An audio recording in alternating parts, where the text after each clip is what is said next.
I really feel like a lot of this drama could have been saved if she had access to like the Real Housewives. Rhys has the same question I do. Why the heck are there lentils here?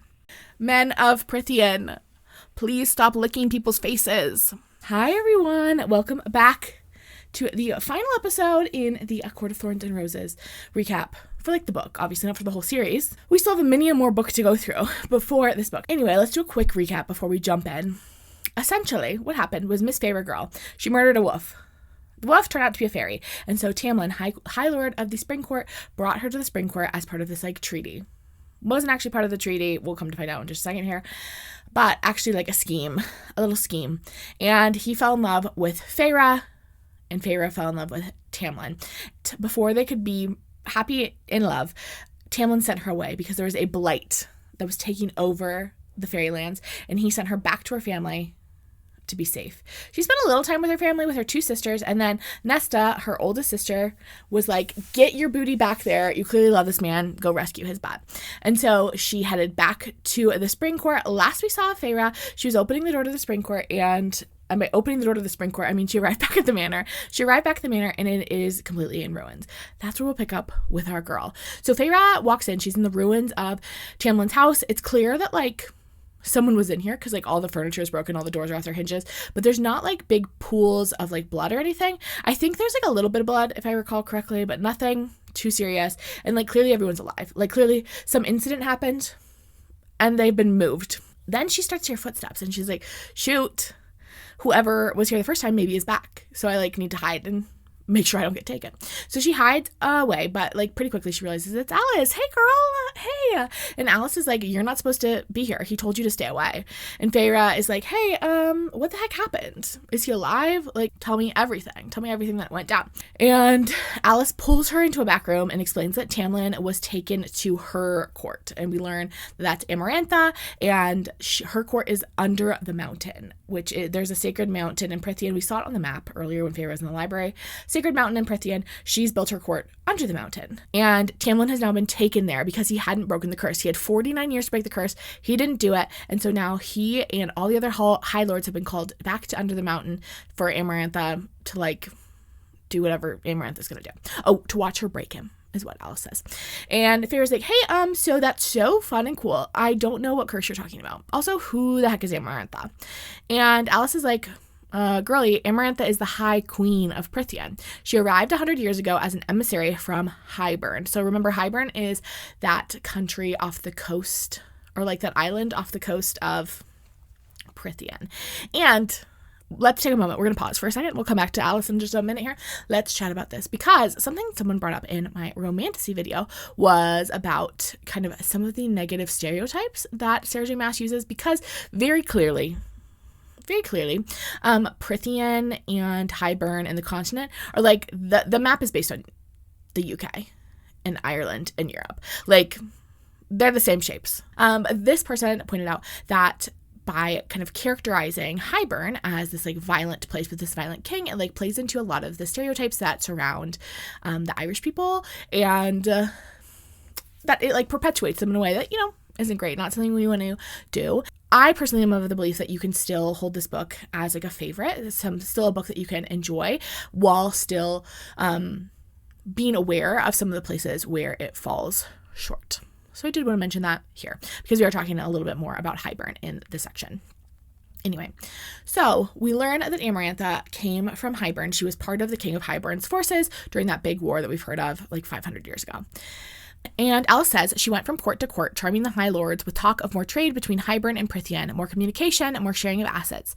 The never-fading flower, they called her, and for 50 years she lived here as a courtier, bound to no court, making amends, she claimed, for her own actions and the actions of Hybern during the war. So she kind of comes as like an ambassador from Hybern, and she kind of just like woos everyone. They're like, oh my gosh, she's kind of so fun. She's just like a girly, chatting with everybody, telling us that we're going to have great trade agreements. Alice continues, her story is legend among our kind, legend and nightmare. She was the king of Hybern's most lethal general. She fought on the front lines, slaughtering humans and any high fae and fairies who dared defend them. But she had a younger sister, Clythia, who fought at her side, as vicious and wretched as she, until Clythia fell in love with a mortal warrior, Jurian. Jurian commanded mighty human armies, but Clythia still secretly sought him out, still loved him with an unrelenting madness. She was too blind to realize that Jurian was using her for information about Amarantha's forces. Amarantha suspected, but could not persuade Cleithia to leave him, and could not bring herself to kill him, not when it would cause her sister such pain. Amarantha delighted in torture and killing, and yet she loved her sister enough to stay her hand. Feyre, what happened? Oh, Jurian betrayed Cleithia. After months of stomaching being her lover, he got the information he needed, then tortured and butchered her, crucifying her with ashwood so she couldn't move while he did it.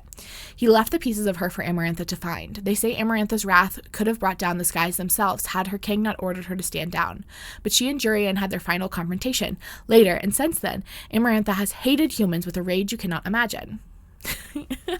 And I love this, and this is something that I feel like I kind of forgot in my like recollections of ACOTAR, is that Amarantha is motivated for like a deep love of her sisters. Like this book, we do not talk enough, and we do talk some, but we do not talk enough, because I don't think we ever could talk enough about how much this book is about sisters. This is about sisters and about like tenuous relationships between sisters and about like sisterly love, and how even within betrayals within these bounds of sisterhood, there's this like deep love.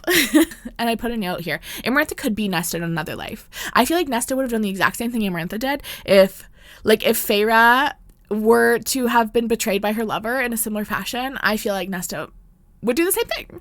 Nesta would slowly take over Prythian and then burn it slowly to the ground. Ugh. What a delightful book that would. Anyway, this death of her sister like changes her, and from then on she's like really after power, because she wants Prythian for herself. She doesn't have the power to defeat the High Lords just like using her own magic. Like she's not actually that powerful. But she has this ball. Remember, she spent like 50 years befriending all these High Lords. Then she has this ball and she invites them all over and she poisons them. And then while they're poisoned, she steals all their power and takes over Prythian. And now she lives in her palace under the mountain. One thing about me is that I do indeed love Amarantha. She's evil. Oh my gosh, she's evil, okay, guys?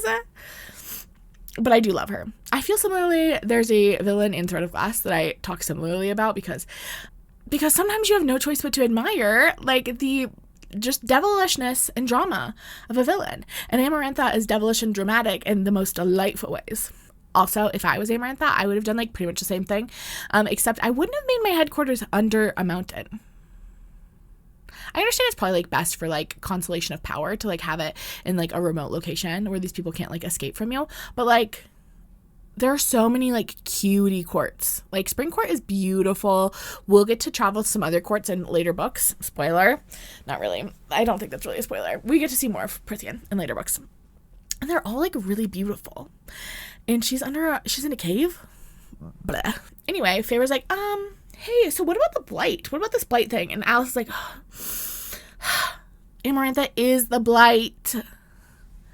You dum-dum. And you could have been the one to stop her. And Feyre's like, hey, I didn't know. Like, nobody told me. If someone would have told me, I would have been happy to stop it. And Alice is like, no, that's part of the curse. They couldn't have told you what was happening. And Alice goes on to explain that like Amarantha has a little crush on Tim Tam. She's a big fan of the blonde boy. And Tim Tam has always been a little wary of her. Probably because he's scared of women with power. Unfortunately, in this video, guys, I can no longer hide my hatred for Tim Tam. I don't think I did a great job hiding it in the first two, but like in this one, it really comes out. Like not a huge Tam fan. Okay. Tamlin actually sent Lucien to broker peace between the two of them, and that's when like Lucien lost his eyeball, and then like, then Tamlin was like really not interested. They were like really not friends. And initially, like the ball that she invited all these High Lords to was framed as a way for her to apologize for the Lucien situation. He gets the ball, and Amarantha's like, hey, all of Prythian can have peace if you agreed to be my consort. But Tamlin's like, no, not after what you did to my friend. And then Tamlin, because he's like, you know what, this seems like a good time, an opportune time to rub salt in the wound of this woman. He says to her that her own sister had preferred a human's company to hers, that her own sister had chosen Jurian over her. I kind of think that Tamlin should have sucked it up. Sorry, Tamlin. I think you should have just become the consort to Amarantha. Everyone could have had peace if you just dated a girl you didn't really like. I mean, like, I understand that she, like, probably would have trapped you for, like, eternity, and that is a bummer. But, like, I think that would have been the heroic thing to do. Also, that is really mean to say about her dead sister. Like, I understand that she took your best friend's eyeball. But now he has a cool gold magic one, so, like, he's okay. And, like, her sister is dead. So it seems mean to just, like, bully her about her sister right now. Just, like, not the move. Anyway, Tamlin is cursed to be forced to join Amarantha if he can't get a human girl willing to marry him, but not any human girl. A human girl with ice in her heart and a hatred for our kind. A human girl willing to kill a fairy. And the fairy needed to be one of his men, sent across the wall by him like lambs to the slaughter. Okay, this has all been a trick, a ploy. There was no treaty. Essentially, Tamlin has been sending his men across the wall because he needs a human girl to murder a fairy just out of cold blood. And then he needs that girl to then fall in love with him. Amarantha put this all together because she knew it would be impossible, but like, we got pretty close with Feyre. And Alice goes on to kind of explain what the situation has been like for the last 50 years. Most of the High Lords get to chill in their courts still because she like keeps them in check with control over their magic. But she's also killed a bunch that have been annoying. There's a few that she keeps with them. Day, summer, and winter courts tried to rebel, so she keeps them under the mountain with her, and now spring court will join them under the mountain. So autumn court and night court and dawn court are still like vibing, chilling, running around town, which is why Alice's nephews aren't in spring court, because now spring court is going to have to join them. So it wouldn't have been safe for them to leave summer court and just come to spring court, because like within a few years spring court is also getting taken under the mountain. And Feyre feels like really bad that she was their last hope, and she's like, oh my gosh, I'm so sorry. And Alice says, tell that to Tamlin. 3 days after you left, Amarantha came and kidnapped him and took him under the mountain. And Feyre feels so bad about it. Hey Alice and everyone, it wasn't her fault. She did not know, and like, I don't know how she was supposed to guess that. I really feel like Tamlin could have left better clues. He could have been like, I love you. Say it back. I don't know. Like, I feel like we really could have tried a little harder. I feel like he didn't try that hard.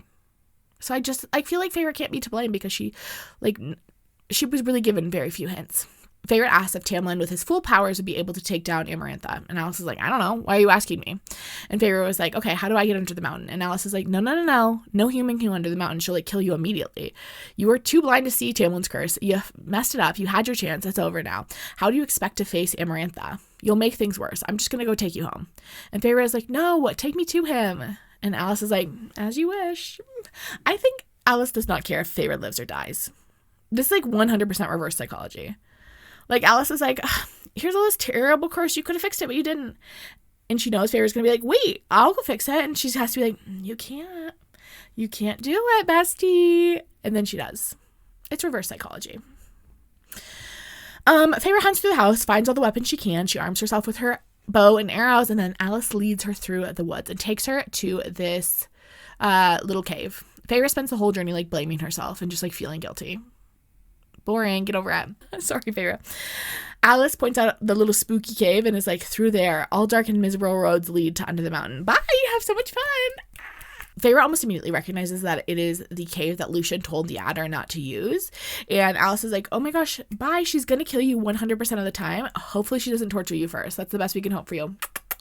I hope you have a great couple last minutes on Earth. And then Feyre says to Alice, if you and your nephews need somewhere to flee, cross the wall and go to my family's house. Ask for Nesta and she will shelter you in any way she can.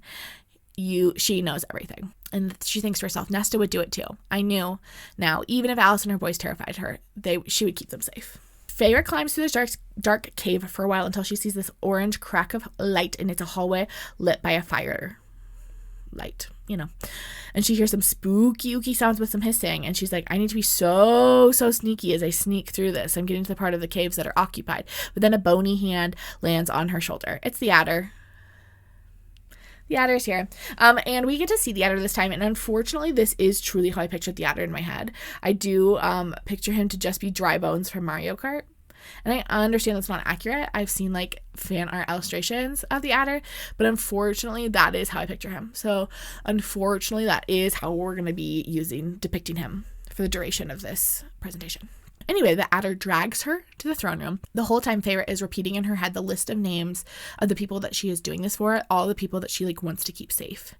And all around her, there's like all of these high fae watching her get dragged through the cave. Like truly they're bored down here. They're excited for some drama, for a little show. She's thrown down onto the floor in front of Amarantha's throne, and Tamlin is sitting on a little throne, baby throne, beside her. And Amarantha's like, what's this? Why did you bring me this? And the adder is like, just a human girl I found downstairs wandering around. And Amarantha's like, okay, why are you bothering me with her? And the adder is like, she came through the cave that leads to the spring court. Tell her majesty, you human filth. And Feyre says, I came to claim the one I love. I've come to claim Tamlin, High Lord of the Spring Court. She looks right at Tamlin, and the sight of his eyes were a balm. Amarantha's laughing. The whole crowd gasps and then locks in. They're like, oh my gosh, this is more drama, more excitement than we could ever imagine. What a dream. And Amarantha says, you were certainly busy all those years, developed a taste for human beasts, did you? But it makes me wonder if only one human girl could be taken once she killed your sentinel. Oh, you are delicious. You let me torture that innocent girl to keep this one safe. You lovely thing. You actually made a human worm love you. Marvelous. And Feyre is like, let him go. And I love that she decides to try out the swipe or no swiping strategy of dealing with villains. And that the swipe or no swiping strategy of dealing with villains is where you do say to the villains what you would like them to do with ferocity, and you just hope they comply. Unfortunately, it does not work with Amarantha, but I'm glad Feyre gave it a shot. Amarantha's like, hey, so why shouldn't I just kill you right now? Why shouldn't I just kill you where you stand? And Feyre says, you've tricked him. He's bound unfairly. And Amarantha's like, that's it? That's all you could come up with? You humans are so uncreative. What eloquence will pour from your lips when you behold what you should have been? And then she points to behind her where Claire Better's body has been brutally tortured and is hanging on the wall. Oopsie poopsie. Sorry, Claire. And Amarantha says, maybe I should have listened to her when she claimed she'd never seen Tamlin before, but her screams were gorgy. I should thank you for giving Rhysand her name instead of yours. And Feyre is feeling pretty sick, looking at Claire's tortured body. She's working really hard not to vomit. And Amarantha's like, what do you have to say to that? Do you still wish to claim someone who would do that to an innocent? And Feyre's a little upset that Tamlin didn't step in and try to save the girl, but she understands that it was to keep Feyre safe and really what could he have done? But I think there's a little something, a little, Princess and the Pea style pea under her pillow over this one. And Feyre says, yes, I do. She says, okay, even though the blonde man didn't help Claire at all, he's still my blonde man. And Amarantha then turns to Tamlin. What do you have to say about this? And Tamlin says, I've never seen her before. Someone must have glamoured her as a joke. Probably Rhysand. You know how he loves a prank. Tamlin loves to call everything that Rhys does a prank. He is just the biggest prankster. The biggest prankster. And I just is he? I feel we get to know Rhys a little better in these chapters. And prankster is not the vibe I'm getting from him, personally. I don't know him as well as Tamlin, but I don't get prankster. Amarantha also knows that that Rhysand is not a good prankster. She's been hanging out with him for the last 49 years. She says that's not even a good lie. And she says, okay, maybe this could be fun though. Tamlin has been apparently just sitting around like a statue, staring at the wall. That's his defense mechanism. There's fight, flight, freeze, or fawn, right? And Tamlin is a freezer. He's just wait, can I tell you something? Obviously I can tell you something. This is my video. Sometimes when I read this book, especially in this section, I do get Joe Alwyn vibes from Tamlin. If you're a Taylor Swift girly, you'll know what I mean, but they give the same vibe. I feel Tamlin and Joe Alwyn are the same. I also feel Joe Alwyn's self-defense mechanism is to stare blankly at a wall. I don't know Joe Alwyn that well, but Amarantha's just excited for some drama. I feel she's bored into the mountain. Girly would have absolutely ate up a Bravo TV show. I really feel a lot of this drama could have been saved if she had access to the Real Housewives. Here's her plan. She says, okay, since there's no fun being provided to me, I will make my own. She says, you must complete 3 tasks of my choosing. 3 tasks to prove how deep that human sense of loyalty and love runs. And Tamlin is yours. Just 3 little challenges to prove your dedication, to prove to me and that your kind can indeed love true. And then you can have your High Lord. She turned to Tamlin. Consider it a favor, High Lord. These human dogs can make our kind so less blind that we lose all common sense. Better for you to see her true nature now. And Feyre starts trying to negotiate with Amarantha about this because she wants to make sure the rules are very clear. She says, I want his curse broken too, him and all of his court. We leave here and remain free. Feyre's really trying to close in these loopholes that could arise. And then her bowels do go watery. Second time in the book. And Amarantha's okay, fine. I will also give you another option. You'll complete all the tasks, or when you can't stand it anymore, all you'll have to do is answer one question, a riddle. You solve the riddle, and his curse will be broken instantaneously. I won't even need to lift my finger, and he'll be free. Say the right answer, and he's yours. You can answer at any time, but if you answer incorrectly, she points over at the wall at Claire. Like, if Feyre answers incorrectly, she'll be brutally, brutally tortured. And Feyre says, okay, what will happen if I fail your tasks instead of the riddle? And Amarantha says, then you'll be dead. The task will be you either win or you die. I love the riddle. I feel like sometimes people are like, why did Amarantha even add this riddle loophole? That was silly of her to do. But like, why wouldn't she? She's creating her own reality show. She's adding her own twists and turns. It's camp. It's fun. A riddle to lay over the top, but you have like one guess. Because if you like guess incorrectly, you're dead. I do think the riddle is pretty obvious, but I do think the riddle is pretty obvious because it is a book. And so like the riddle makes sense like thematically. We'll talk about the answer to the riddle when we get to it. But why wouldn't she add a little riddle as like a fun little twist? And then Feyre asks for the details of her task, and Amarantha's like, no, the tasks are secret, obviously, until you get to them. Don't be silly goofy. And then she explains that she'll spend the rest of the time in a cell or doing chores. And Feyre complains. She's like, well, if you're running me ragged with all sorts of random tasks, how am I supposed to complete my best at the challenges? And Amarantha's like, it won't be anything crazy, okay?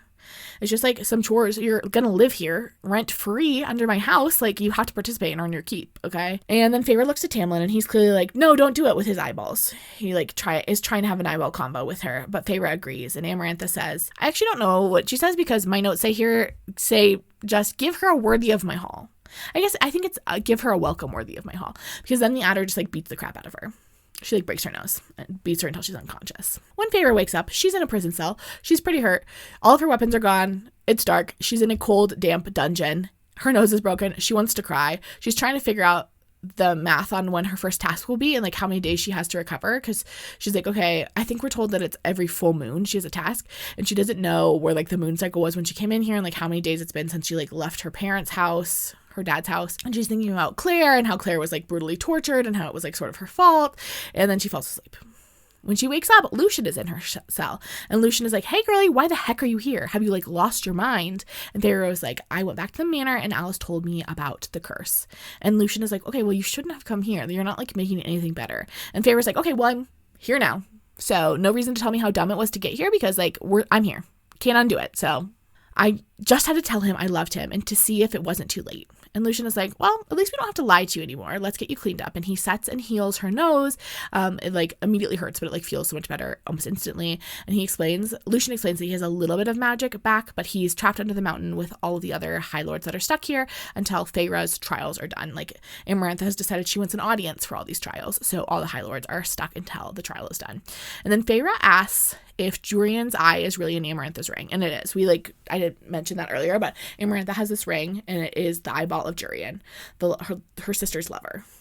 Fun. And so he's like kept alive through this eyeball, and also a bone. She has like a bone of Jurian and an eyeball, and that's enough to like keep him alive, just like kind of like watching everything. And that is fun. I love Amarantha. Oh my gosh, she has an eyeball of her enemy on her finger.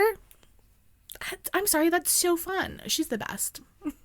I love her so much. She's also evil. No doubt about that, okay? Just because she's the best doesn't mean I also don't think she's evil. Don't get it twisted. And then Lucien explains what happened when Amarantha and Jurian met up. Essentially, she tortured and dismembered him over the course of weeks, but he's still like alive and trapped in her eyeball ring. But then before Feyre can get a Tamlin update, Lucien has to leave before the guards return. Feyre spends the next few days just like trying to like figure out kind of the rhythm of things. She can't see daylight, obviously they're under a mountain, and so she's like getting meals and sleeping and kind of basing how many days have passed based on those meals. And then she gets dragged into the throne room again. And it's been like a couple days maybe. Amarantha is like, oh my gosh, hey girl, thanks for coming. I don't think she thanks her. She's been dragged here, so I don't know if Amarantha thanks her. But Amarantha's like, I couldn't sleep last night because I don't even know your name. If you and I are going to be so close friends for the next 3 months, like, it probably would be helpful if I knew your name. Rhys arrives when Amarantha calls for him, and she asks Rhys if Feyre is the girl he saw in the spring court. And Rhys is like, maybe. I guess so. And Amarantha's like, you told me that girl on the wall, Claire, was the girl you saw at the spring court. And Rhys is like, I don't know. All humans look alike to me. And Amarantha's like, what's this girl's name then? And Rhys is like, I don't know. Why are you asking me? I don't know. And Feyre's waiting for Rhys to like slip into her mind, but the Talons don't arrive. And since Feyre is not willingly giving her name, Amarantha has the adder grab Lucien and is going to torture him until Feyre gives up her name. And first, she asks Tamlin her name. She's like, Tamlin, I'm about to torture your redheaded bestie right now. You want to tell me this girl's name? And Tamlin just, again, stares at the wall. His favorite move. And then he asks Lucien's brothers, but, like, obviously they don't know. They, like, never met Feyre. They're like, we would tell you, but, like, we literally don't know her. And then as Lucien, like, groans, Rhys comes in with his talons into Lucien's head to, like, poke around in there. Feyre immediately folds and gives up her name. And, again, Feyre is a little annoyed that Tamlin didn't do anything to help. I did come under the mountain for you, so if you could just, like, blink twice, you know. Come on, bestie. And then Amarantha's like, okay, also, I brought you here because I wanted to tell you the little riddle I came up with. Are you ready? Are you ready? There are those who seek me a lifetime, but we never meet, and those I kiss, but who trample me beneath ungrateful feet. At times I seem to favor the clever and the fair, but I bless all those who are brave enough to dare. By large, my ministrations are soft-handed and sweet, but scorned I become a difficult beast to defeat. For though each of my strikes lands a powerful blow, when I kill, I do it slow. Feyre's like, I wonder what this is. And she's like, my mom died of typhus. Could it be typhus? And my note here says John Green tuberculosis, because if you follow John Green at all on the internet, you know right now he just had a book that came out that's called Everything is Tuberculosis, and he relates everything back to tuberculosis. So I feel like the answer to this riddle could, like Feyre thinks it's typhus, I think it could be tuberculosis. Anyway, it's neither of those. It's not typhus or tuberculosis, spoiler. And Feyre's like, God dang it, it would be way easier if I could just figure out this little riddle. And Amarantha's like, no rush, you have 3 months to think on it. When it comes to you, I'll be waiting. And Feyre is like, man, I just like really wish I was better at riddles. Like that would like really come in clutch here. And then she spends the next 2 days just like pondering and thinking about the riddles and like being freaked out about what happens in the trials. Okay, first trial time. Woot woot. Feyre arrives for her first trial. There's a huge crowd. They are shouting and laughing, and she's brought into this like massive arena. Why is there an arena under the mountain? But I love that there is one that is covered in mud, which is my literal nightmare. One thing about me is I truly do despise mud because it is like slippery, but if you fall in mud, you're like covered in mud, and if you step in mud that's like too deep, it'll like take your shoes clean off. I just like am.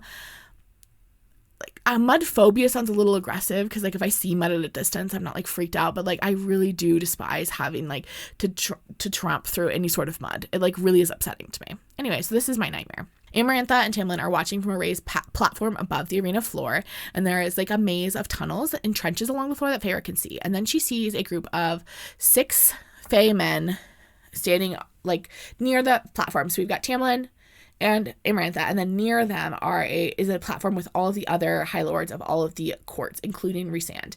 So Feyre is shoved to her knees in front of Amarantha, and Amarantha says to her, I took the liberty of learning a few things about you. It was only fair, you know. I think you'll like this task. And then Feyre gets shoved into the trenches. The mud is like super stinky, and Feyre has to work really hard not to vomit everywhere. And Amarantha says to her, Rhysand told me that you're a huntress. Hunt this. And Feyre looks up at Tamlin to memorize his face one last time before she thinks she's going to die. And then Amarantha says, release it. And a giant worm starts barreling towards Feyre. Okay. Let's chat for a second what this worm is supposed to look like. The worm is supposed to be very scary. I've seen, again, fan art of this worm. It is a spooky, ooky little worm. I actually think most of the ACOTAR fandom does picture it to look like this. A little bit different.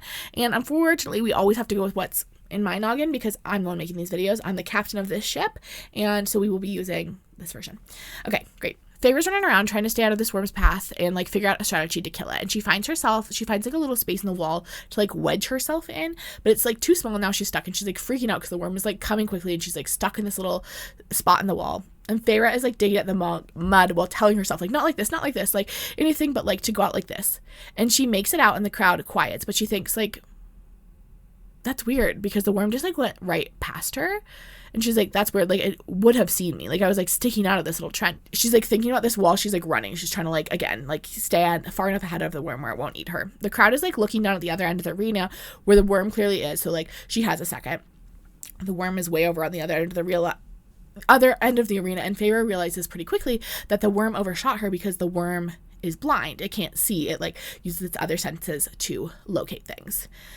And because she's so busy thinking about that, she's not really paying attention to where she's going, and she stumbles right into this like big pit that is like in the arena floor. She tries to like climb the walls and get out, but the walls are covered in this like slippery mud, and they're like too steep for her to climb out. And she realizes the pit is full of bones, that she's like somehow stumbled into like the den of this giant worm, and she like needs to get out immediately. Amarantha's yelling down to Feyre, "Come on out, Feyre! You're ruining everyone's fun," because no one can really see her when she's down in the pit, and so like that's not fun. She's down in this pit, no one can see her, and Amarantha's like, "Hello, my show is on, and you're not even making it exciting for me." And so Feyre also would like to be out of the pit. Like everyone wants Feyre out of this pit. And so she like figures out that she can like take the bones and like shove them into the mud wall and like make herself a little ladder. But then she comes up with an idea. She says, "Okay, you want me to hunt something? I'll hunt something. I'm going to do it Feyre style though." And she starts snapping the bones into sharp points, and she starts doing it to all the bones she can. She starts breaking them on her knees, and then her knees start to hurt, and that's a bummer. I don't know. She's got to do this. And she's making a spiky floor in the pit. She's like covering the floor pit in spikes, except for one spot. She leaves like one spot blank. And then she hauls herself out of the pit using that ladder. And then Feyre covers herself in mud, which the crowd is grossed out by. And I am grossed out by.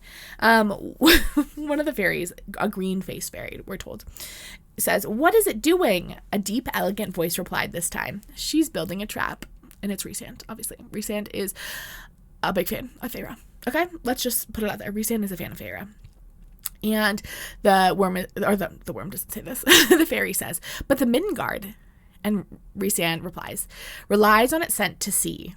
And Feyre glares up at him, and she glances down at the trench and finds Rhysand smiling at her. And Feyre just became invisible. His violet eyes twinkled. "I made an obscene gesture before I broke into a run, heading straight for the worm." One thing about Sarah J. Maas is she does love an obscene gesture. And I love that for her. I love that she loves an obscene gesture. It's my favorite. So, whatever, haters. And then Feyre sticks a couple bones into corners. Strategically. She has like a plan. And then she goes looking for the worm. It's not hard to find him because the worm has, like, the crowd got bored.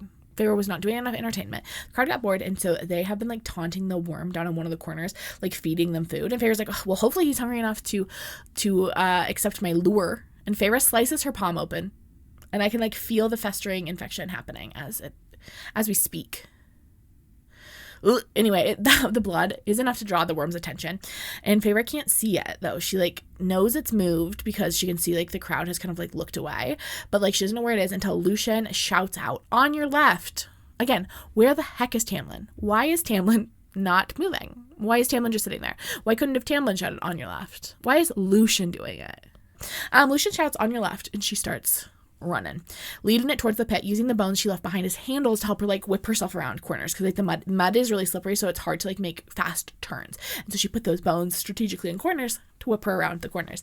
She makes it to the pit and leaps into that open spot she left for herself, but she does cut her arm as she like lands. But her scheme works. The worm falls into the pit and impales itself on the spiky bones and dies. Yay! Yay! Feyre limps her way back through the labyrinth to get out of there, but then she like looks back and she spots Amarantha just like sitting on her platform, and Feyre turns around, bares her teeth. Okay, that's a choice that you could make, Feyre. And she does make it. And then Amarantha says to her, "Well, I suppose anyone could have done that." And Feyre picks up a bone that is like covered in this worm poop mud and chucks it at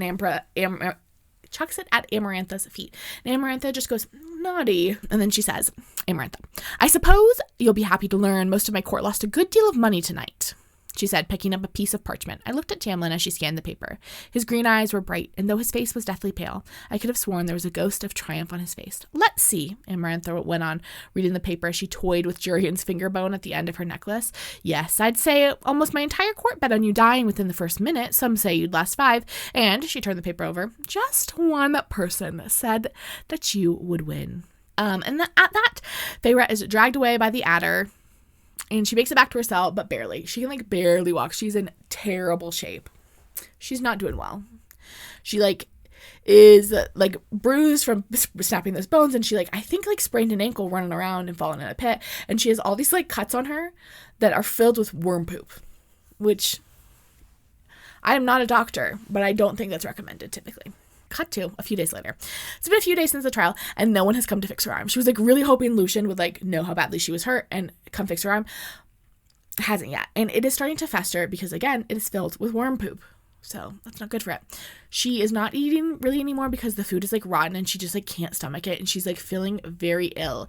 And this morning she woke up with like a fever. Like she is doing poorly.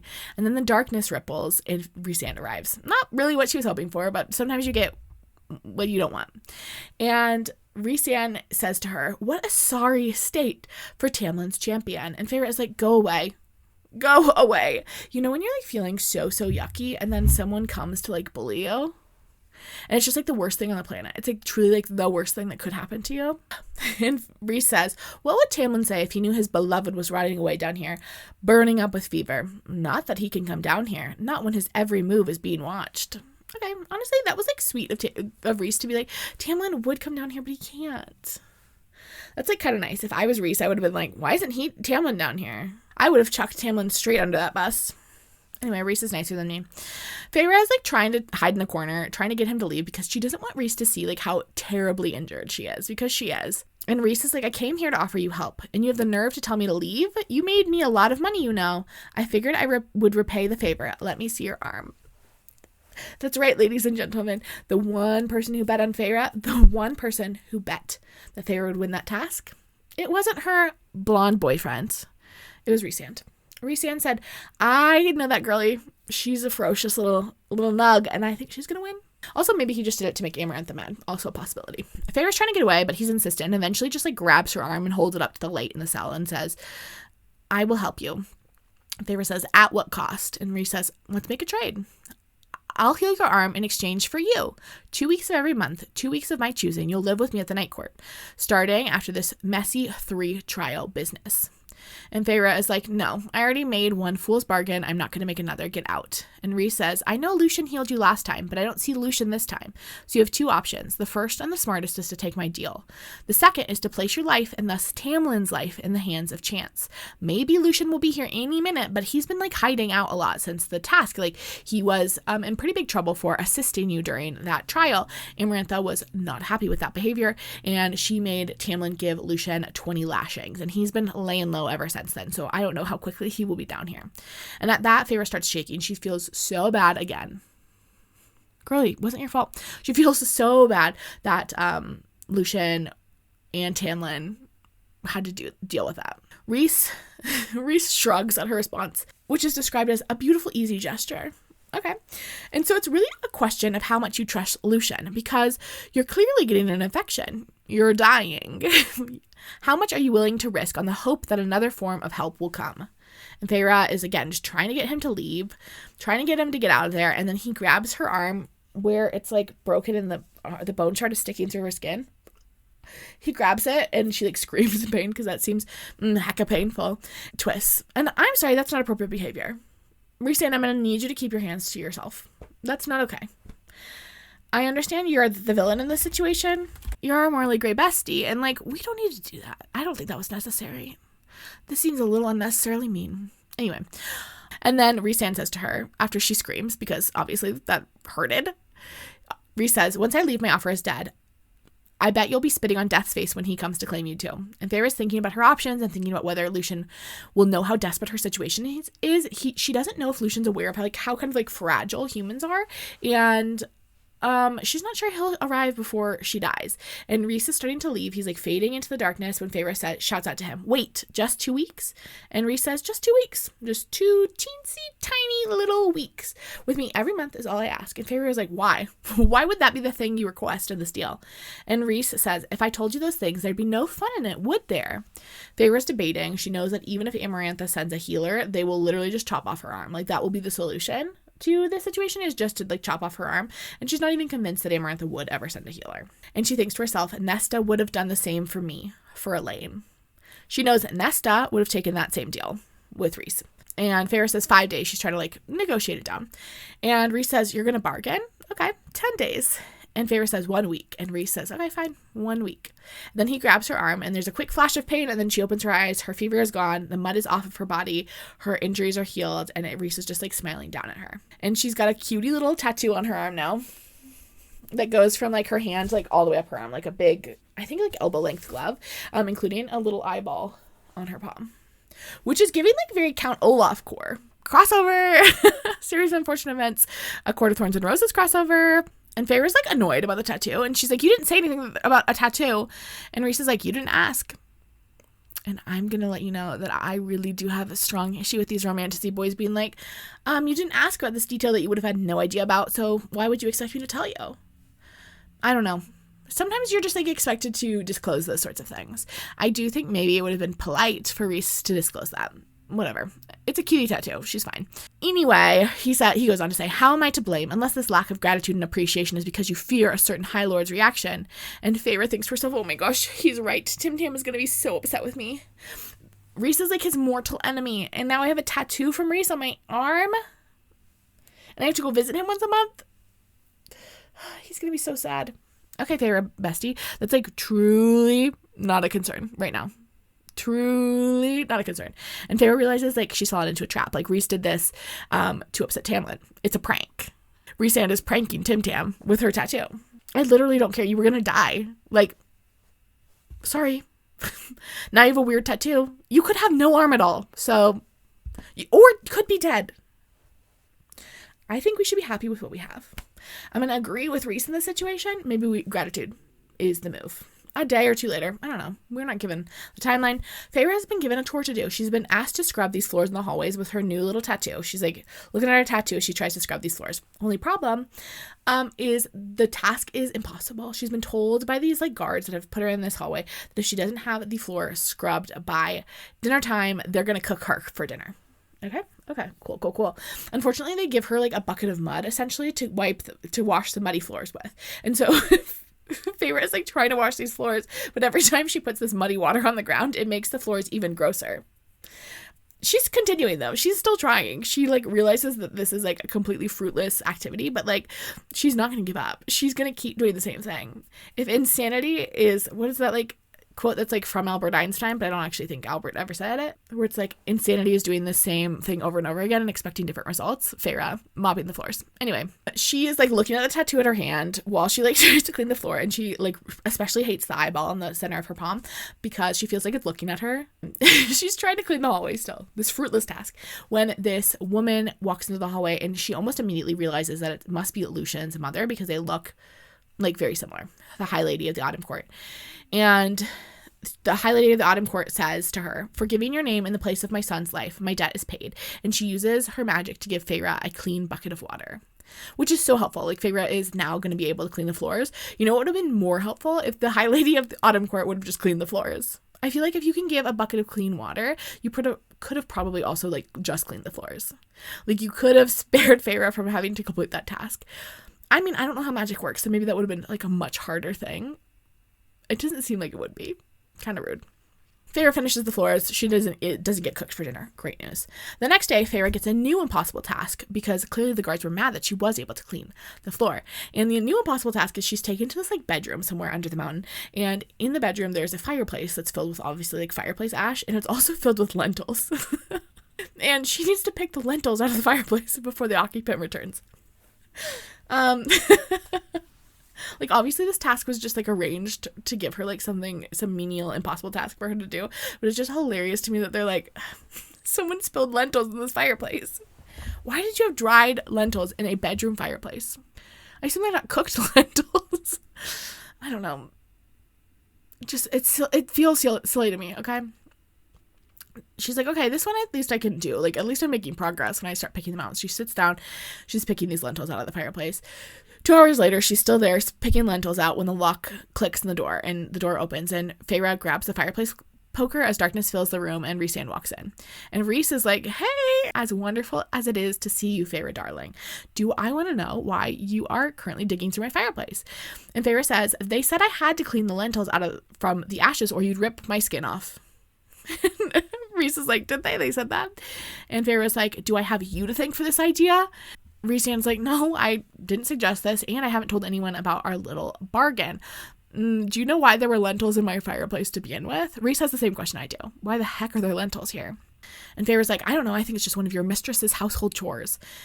And Rhysand says, okay, apparently she or her cronies think I'll find some sport with you. And cronies equal evil. So if you have cronies and not friends, you should check yourself, because that might mean you're evil. Because Amarantha has cronies, and Tomas, the boy that Nesta wanted to marry, has cronies. Cronies, evil. You can't be a good person and have cronies. Feyre is like, or it's a test for Amarantha for you. You bet on my first task, and I don't think she was too pleased with that.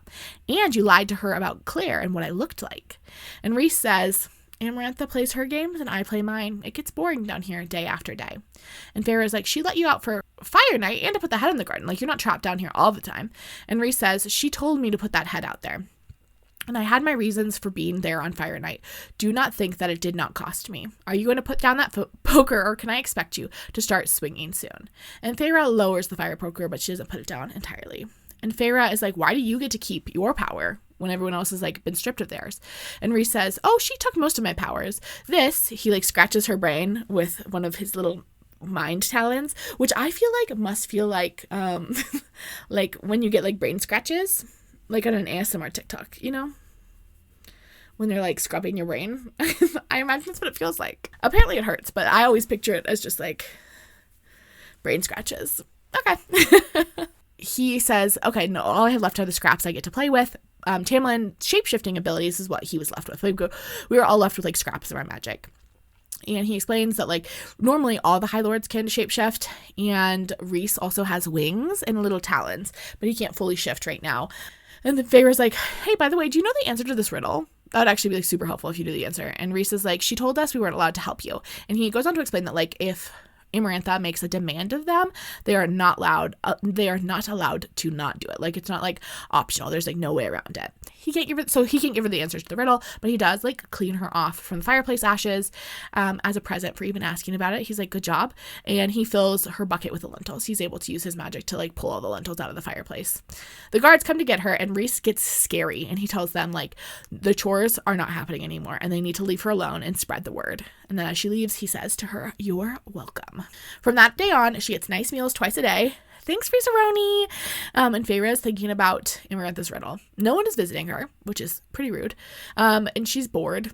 She's getting really bored. She hears screaming from other parts of the dungeon almost all day, which is like a little disconcerting. And Feyre does on occasion talk to the eyeball tattoo on her palm. Like I said, it is the Wilson to her castaway, you know? 4 days later, 2 high fae shadow girlies come to visit her. And clearly they're from the Night Court. Clearly they're one of Rhysand's friends, because like that's the vibe they give off. They grab her and they walk through walls with her, and they like take her out of her cell and they take her to a room to get her ready. They like strip her, they give her a bath, and then they cover her in body paint. Very like Coachella of them. And they dress her in this like teeny tiny itty bitty little dress that like barely covers her bits. And Feyre's like, hey, what the heck is going on? And neither of them answer. They put her in that little tiny dress, and they also give her a little diadem. They give her a little crown. They're giving her a whole little outfit. And she's trying to take the dress off and demanding a different outfit that covers more than just, you know, R-rated bits, when all of a sudden Rhys arrives. And Rhys is like, hey, I wouldn't do that. And Feyre says, our bargain has not started yet. And Rhys says, but I need an escort for the party tonight, and you've got nothing better to do. And then he says to her, you look just as I hope you would. And Feyre's like, is all of this necessary? And Rhys is like, yeah, because how else would I know if someone touched you? And then he demonstrates by touching her and immediately smearing the body paint. This paint is like magic, and so Feyre's own movements in the dress won't smear it at all, but if any like, hands touch her, it does smear it. And so Rhysand is like, I'll know which parts of you were touched by me, and if there are any other smudges, I'll know that a certain High Lord from the Spring Court got his hands on you. And then he says to her, and Feyre, he added, his voice a caressing murmur, I don't like my belongings tampered with. So the party tonight is to celebrate Midsummer party. Amarantha's sitting on her little throne, and she's a little surprised to see Feyre with her makeover. This is clearly not something Rhys cleared with her before he decided to do it. Tim Tam's chilling on the seat next to her, being a stoic little statue. Feyre feels so bad about making this little like deal with Rhysand, and she like wants to shout to Tamlin, like, I did it for you. Okay, beloved, and I say this with my whole heart, Feyre, darling, fuck Tamlin, you were gonna die. Like, at this point, we do really need to prioritize ourselves. It is necessary. You had to do what you had to do. Rhys explains about the tattoo. We made a bargain. And then he touches Feyre's, he like touches her face and like tucks a strand of hair behind her ear. And I don't think that was necessary. Like, Rhys, stop touching her face. You don't need to touch her face. Rhysand goes on to explain that like they've made a deal where she's going to have to spend a week every month at the night court in exchange for his healing services after the first task.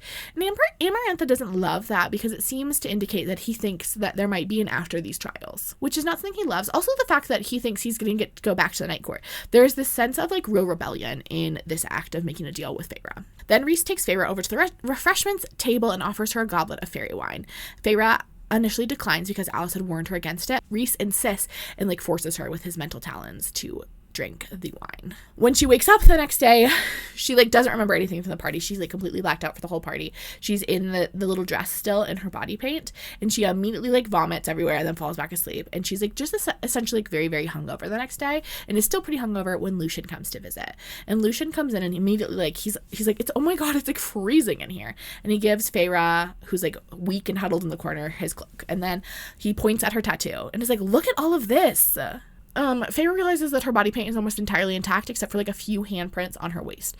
So like clearly she wasn't touched too much because again, anyone who touched her, including Rhys, would have smudged the paint. And Lucien explains that Rhys had been holding her waist while Tamlin watched just to make him mad as like Feyre danced on him. But it didn't really work because Tamlin was still disassociated in the corner.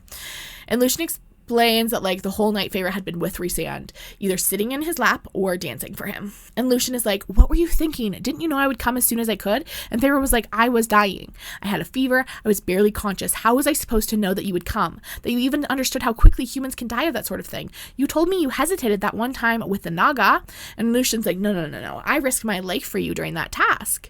Was that enough? You still offered your name up for me after all I said to you. Didn't you realize that I would help you after that? Oath or no oath? Don't you understand who Rhysand is? And Feyre is like, I do. Again, she was gonna die. And Lucien is cranky and gets ready to leave, and Feyre apologizes for the punishment he got for helping her and thanks him for helping her. Don't cower to these men, Feyre. And then he leaves her his cloak because Feyre offers to give it back, and Lucien says, besides, I've seen enough of you through that gown to last a lifetime.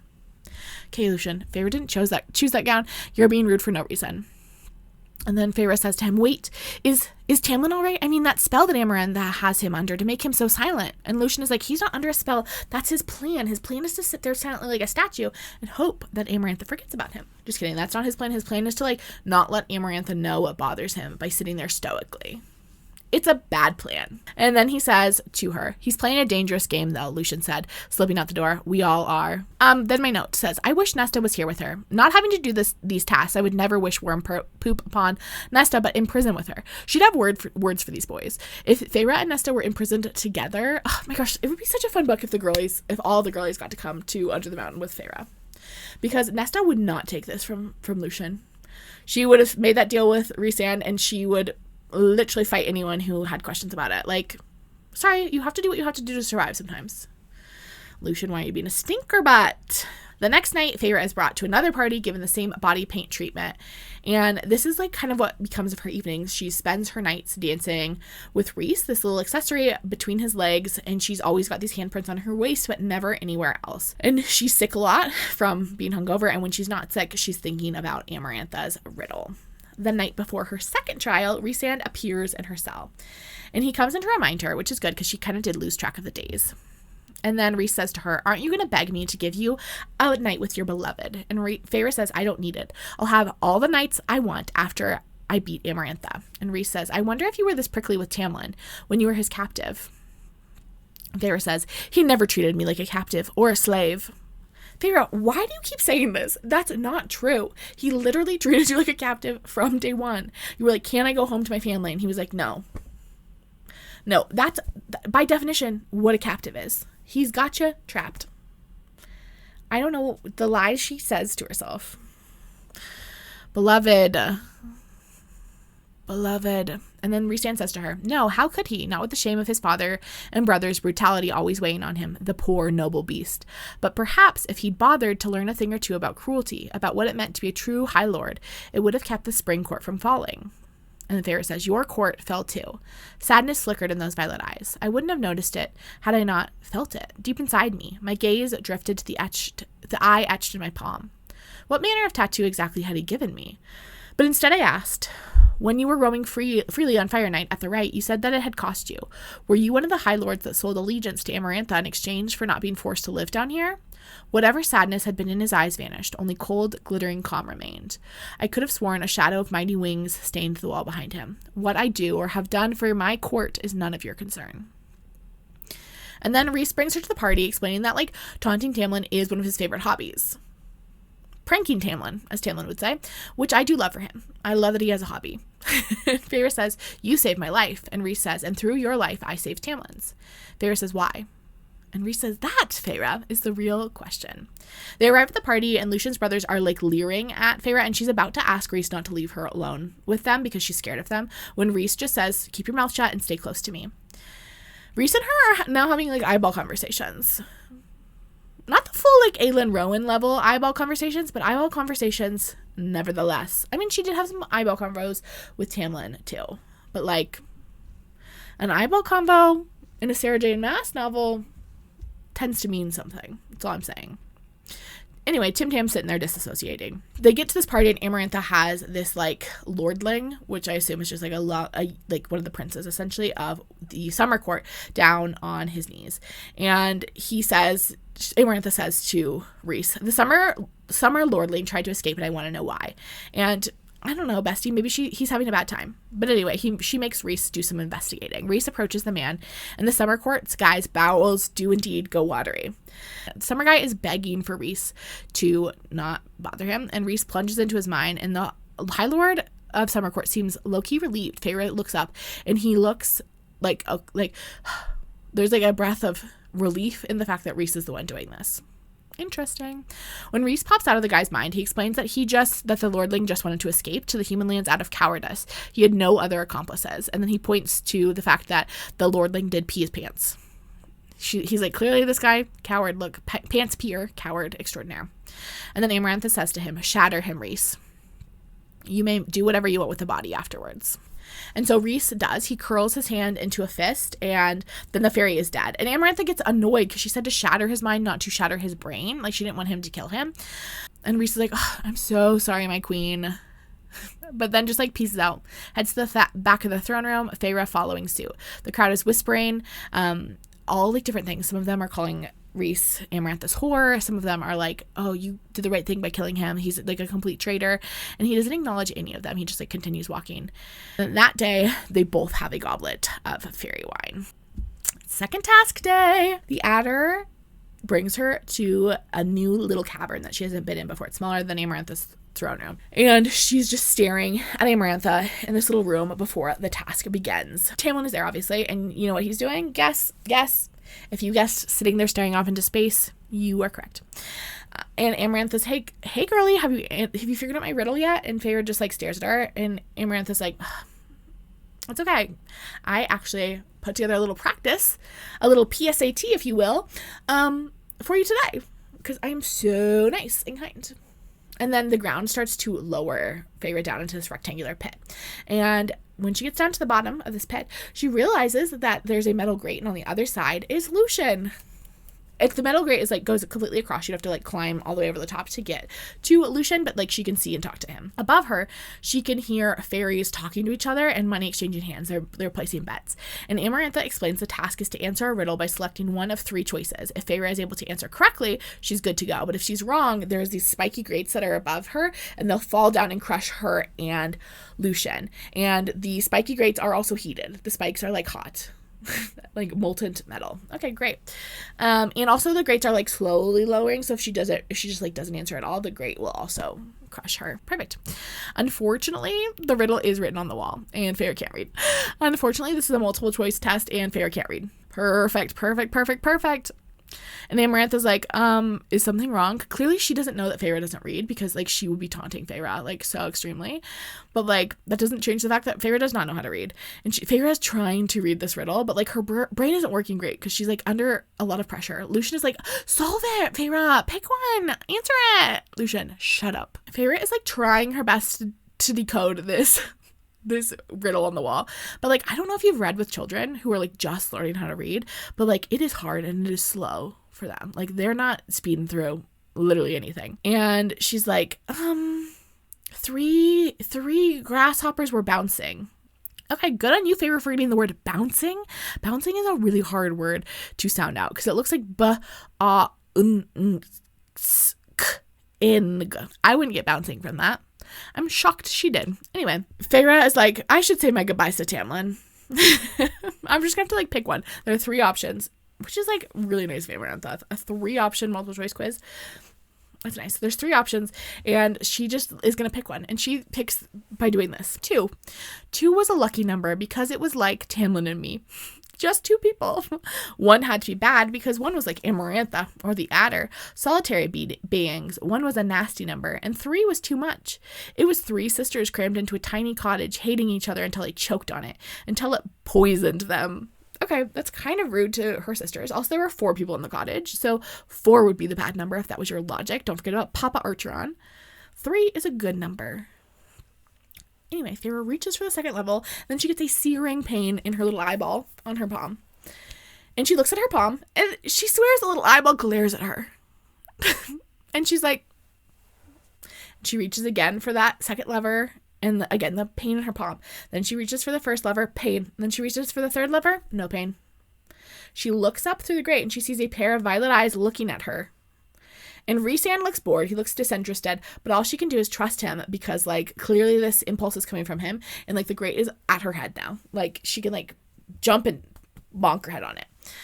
She pulls the 3rd level and the grate stops. And Lucien is literally, like, kissing the ground, like saying prayers to the cauldron as the grate like slowly moves away. And then as the platform raises back up, Feyre sinks to her knees, covering her face with shaking hands, ready to cry when again the eyeball in her palm starts to burn again. Tears burned just before pain seared through my left arm. I would never beat the 3rd task. I would never free Tamlin or his people. The pain shot through my bones again, and through my increasing hysteria, I heard the words inside my head that stopped me short. Do not let her see you cry. Put your hands at your side and stand up. I couldn't move. Stand. Don't give her the satisfaction of seeing you break. My knees and spine, not entirely of my own will, forced me upright, and when the ground at last stopped moving, I looked at Amarantha with tearless eyes. Good, Rhysand told me. Stare her down. No tears. Wait until you're back in your cell. Amarantha's face was drawn and white, her black eyes like onyx as she beheld me. I had won, but I should be dead. I should be squashed, my blood oozing everywhere. Count to 10. Don't look at Tamlin, just stare at her. I obeyed. It was the only thing that kept me from giving in to the sobs that trapped within my chest, thundering to get out. I willed myself to meet Amarantha's gaze. It was cold and vast and full of ancient malice, but I held it. I counted to 10. Good girl. Walk away. Turn on your heel. Good. Walk towards the door. Keep your chin high. Let the crowd part one step after another. And she makes it back to her room, and she's sobbing the moment she gets there, and the Rhysand's voice goes silent in her mind. I do want to pause for a second and just give some commentary, because I'm really disappointed in this 2nd task. From a girlie who loves Amarantha and loves Amarantha for the camp and for the drama, this task is really lacking a lot of that. Like, it is just a little bit boring. We got 1 multiple choice question. I feel like we only have 3 tasks, and I feel like we really wasted 1. I feel like there should have been some, like, elaborate hedge maze a la The Shining that she has to go through. There could have been, like, a scavenger hunt sort of situation that could have been fun. I, like, really feel like we could have come up with something a little bit more special, a little bit more feisty that could have still involved reading. I don't know. I just, like, really think Amarantha loves riddles. I actually think her and Tamlin might get along really well. Like, she loves a riddle. He loves a little, like, limerick song. They could be a great duo. He could write little fiddle tunes to go with her riddles. Could be fun. Could be fun. Anyway, back in her cell, Feyre is crying. She cries for just hours and hours and hours about how Tamlin and her almost died that day, and it's the first time she's, like, really kind of realized that she's not going to be able to beat Amarantha. There's no way she'll be able to beat this 3rd task. The only reason she won this last task was because of Rhys's help. She, like, thinks to herself, like, she should have died in that last challenge, and if she hadn't have cheated, she would have. I don't know if we should consider it cheating in this situation. I think if it is a situation in which you are playing a game to the death, there's no such thing as cheating. You do what you need to make sure you stay alive. I'm gonna say.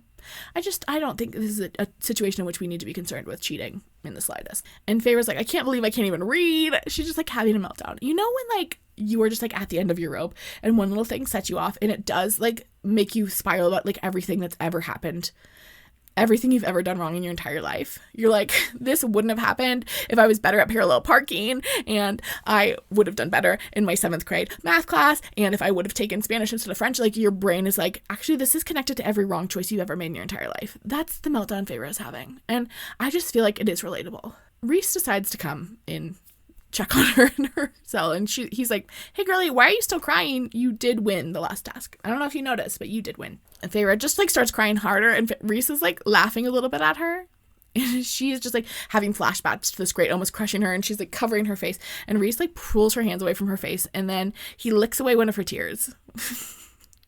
Men of Prythian, please stop licking people's faces. This is actually very Edward Cullen core. Very Edward Cullen core. I don't think he directly licked Bella's face because vampire venom could have gotten on her skin.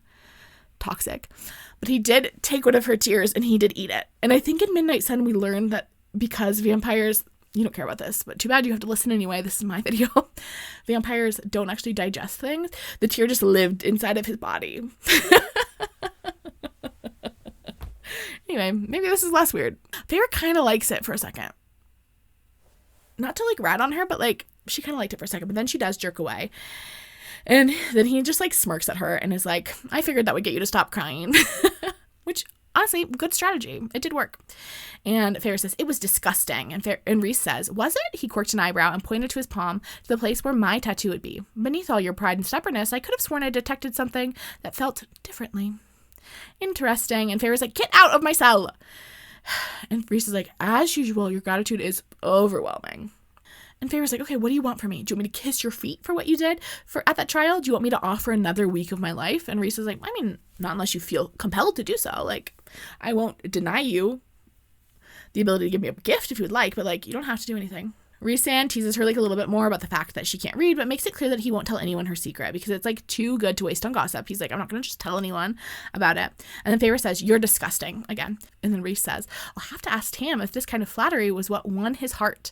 And then Rhys is like, hey, by the way, like, I'm not going to have you go to a party tomorrow, but like tomorrow you got to be back up in normal form because we're going to the parties again.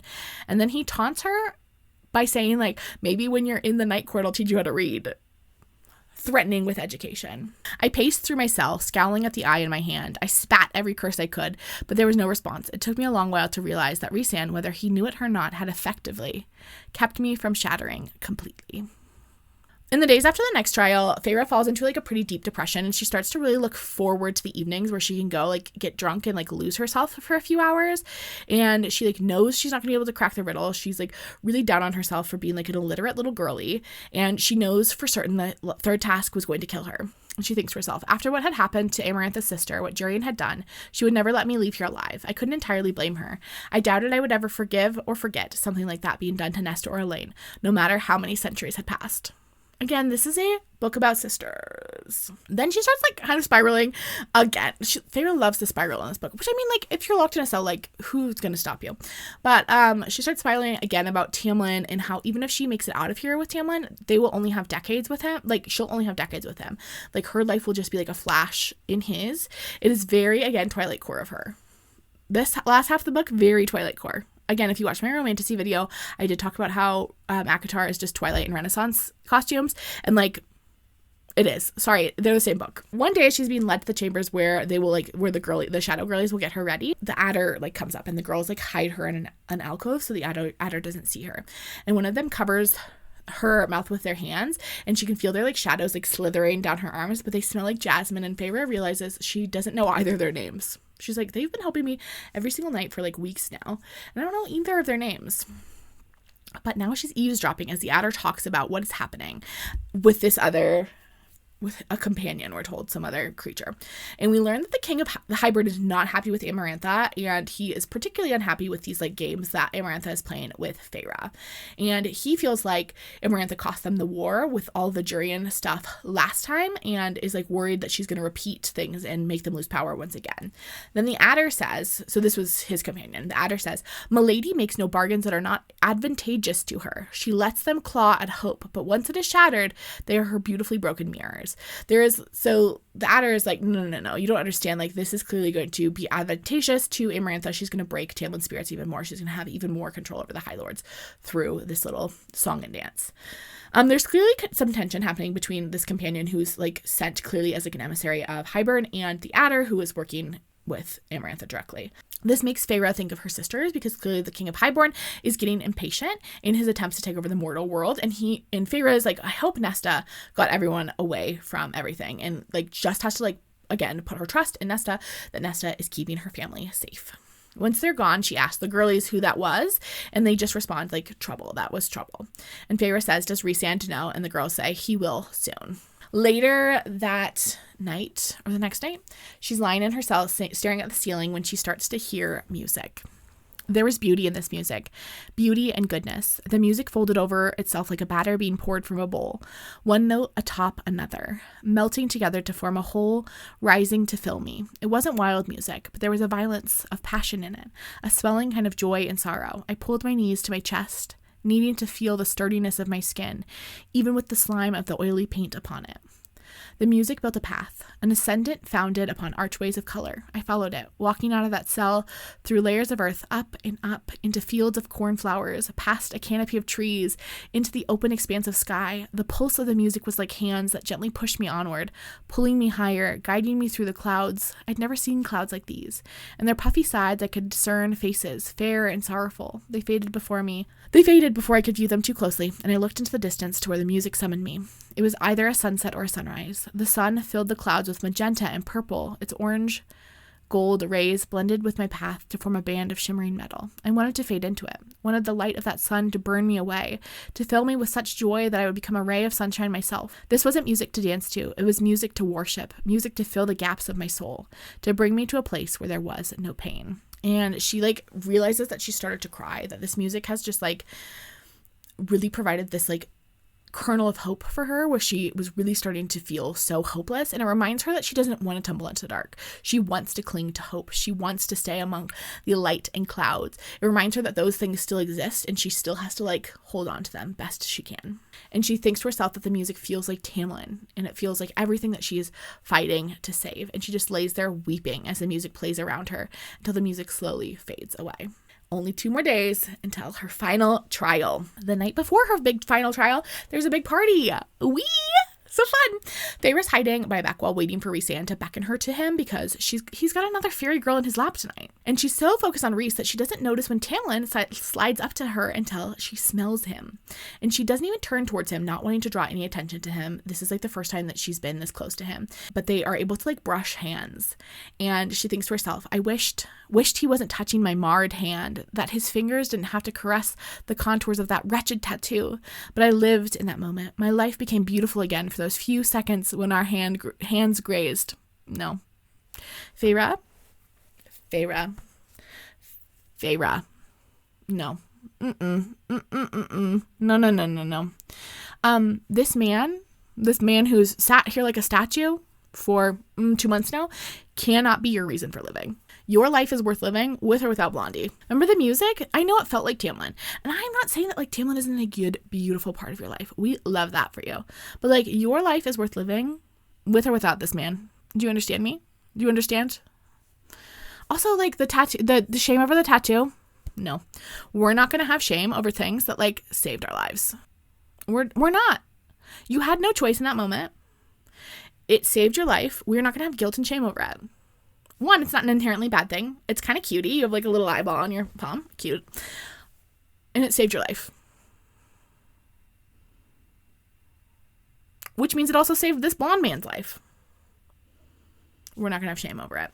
Anyway, then Tamlin walks away from Feyre, but he like tilts his head and like gestures for Feyre to follow him. And they duck behind this door into this tiny little room. Which makes me be like, is Feyre just like wandering around these parties? It seems like really we could have hatched a better scheme if we're like actively wandering around parties. I'm just saying Selena Sarthothian would have been out of here. I mean, if we dropped Selena Sarthothian in this book, it would be a much different book. Okay. We could say that in a multitude of places. But I'm just like, you're just wandering around this party, no one's watching you. And what they choose to do is go make out in a coat closet. The scene actually makes me angry, like in a violent way, because immediately Tamlin and Feyre get in this coat closet and he starts making out with her immediately, like aggressively. And I'm actually calling the police right now. I actually am on the phone with the authorities. What do you mean you're just making out? What do you mean you have one moment of freedom and you've chosen just to make out in a coat closet? I'm calling the police. I'm going to go get Amarantha myself. Tamlin doesn't even check on her. Tamlin doesn't even say, hey, Feyre girlie, are you okay? He doesn't even use his words. This man has not had one single thought about how he could help his girlfriend get out of this situation. Not one single thought. Anyway, they're so busy making out that they don't really notice it until Rhysand clears his throat that he's in the room. And he says to them, shameful, just shameful. Look at what you've done to my pet. Because not only is Tamlin not made a plan to get Feyre out of here, he has completely spoiled all of her body paint all over her body. So it's like very evident they were just making out. She has like smears on her like boobs, smears on her legs. Oh, Feyre was actually unbuckling Tamlin's pants. I didn't mention that because like sometimes that fact actually infuriates me even more. But like, what? That's what we were doing with our time? That's what we were doing. Anyway, Rhys is here and Rhys is like, what are you guys doing? Rhys says, shameful, just shameful. Look what you've done to my pet. Feyre's body paint is completely spoiled. It's like smudged and smeared everywhere.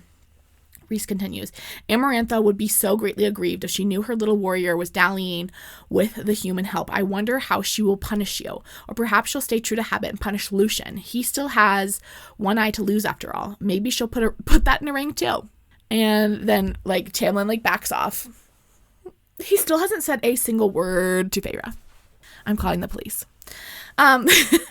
Rhys says to him, glad to see that you're being reasonable. Now be a clever High Lord and buckle your belt, fix your clothes before you go out there. Enjoy the party. And Tamlin whispers, I love you, before he leaves. I'm going to kill you. I'm going to actually murder you. And bury your body in the worm poop. Then Rhys says to Feyre, if you were that desperate for a release, you should have just asked me. And Feyre goes, pig. Rhysand crosses the room and pins her arms to the wall and says to her, you're a fool, Feyre. Do you have any idea what could have happened had Amarantha found you two in here? Tamlin might refuse to be her lover, but she keeps him at her side out of hope that she'll break him, dominate him, as she loves to do with our kind. You are both fools. How did you not think that someone would notice that you were gone? You should thank the cauldron. Lucian's delightful brothers weren't the ones watching you. And Feyre's like, why do you even care? And Rhys says, what? Do I care? He breathed, wrath twisting his features, wings, those membranous, glorious wings flared from his back, crafted from the shadows behind him. What do I care? But then he hears something behind him and he starts aggressively making out with Feyre while Feyre like tries to fight him off. But then almost immediately Amarantha opens the door, Tamlin standing alongside her, and Rhys drops Feyre and casually like pulls away. And Amarantha was like, I knew it was just a matter of time. You humans are all the same, aren't you? And Feyre is just like, I hope Tamlin realizes that I wasn't actually making out with Rhysand. That he was forcing me. Feyre, why do you care? Why do you care? Rhys pulls her back to the throne room, and then only then does Feyre realize that now Rhys has paint all over his hands, that it looks like he was the one to smudge all of her paint. Because remember, her paint is smudged like everywhere. And Rhys did not touch her everywhere, although he was macking on her. He like still kept his hands at her waist, where Tamlin had his hands all up in her bits. Rhys, sick and tired of Feyre, reasonable, sends her back to her cell early that night. But then later that night, Rhys shows up in Feyre's cell. And Feyre immediately says to him as he arrives, what do you want? And Rhys says, a moment of peace and quiet from this mess. That damned bitch is running me ragged. You hate me. Imagine how you'd feel if I made you serve in my bedroom. I am High Lord of the Night Court, not her harlot. And Feyre says, why are you telling me this? And Rhys says, because I am tired and lonely, and you are the only person I can talk to without putting myself at risk. How absurd. A High Lord of Prythian and Feyre says, if you're just going to insult me, you can leave. And Rhys says, but I'm so good at it. And then he says to her, one wrong move tomorrow and we're all doomed. And then Rhys kind of explains what he hopes happens. He explains that if Tamlin's powers are freed, Amarantha won't be able to like capture them again. That Tamlin is stronger than Amarantha. And he's like, one of the reasons I've been like riling him up so much is because I want him to use that wrath that we've been building for the past couple months to kill her almost immediately. And Feyre's like, okay, what's going to stop him from just like splattering you as well as Amarantha? And Rhys says, well, I hope he'll deal with Amarantha first. So then I'll get my magic back and I'll be free. So before he can even get me. And he's like, also, like, I hope like the way I've treated you will like show will show that, like, I wasn't that evil. Like, I have been drugging you every night, but, like, I don't touch you beyond your waist. It is, like, my claim to innocence. So hopefully I can convince him that, like, I'm on your side, or at least not on Amarantha's side, because there are bigger things at stake than taking a human woman to my bed. Feyre says, like, what? And Rhys says, my territory, my court, my people. And Feyre says, why did Amarantha target you? Why make you her whore? And Rhys says, beyond the obvious. And he gestures to his face, which, like, yeah, Rhys is the handsomest High Lord. Do you remember when Feyre saw him at Calenly? She said he was the most gorgeous man she'd ever seen. Amarantha, too, has eyes. But Rhys goes on to explain that there was another motive as well. His father killed Tamlin's father and his brothers. It's a long story, and I don't feel like getting into it, but let's just say, when she stole our lands from under us, Amarantha decided that she especially wanted to punish the son of her friend's murderer, decided that she hated me enough for my father's deeds that I was to suffer. Feyre feels really bad for Rhys. This sounds like a rough deal for him. And then Rhys continues. So here we are, with the fate of our immortal world in the hands of an illiterate human. What a mess. And Feyre begins to realize that Rhys has actually, like, saved her again by making out with her when Amarantha caught them, that by doing that, he saved her and Tamlin by, like, smearing her paint. And he's just, like, again and again kept her alive, even from before she was under the mountain. Rhys goes on. I've told you too much, he said as he got to his feet. Perhaps I should have drugged you first. If you were clever, you'd find a way to use this against me. And if you had any stomach for cruelty, you'd go to Amarantha and tell her the truth about her whore. Perhaps she'd give you Tamlin for it.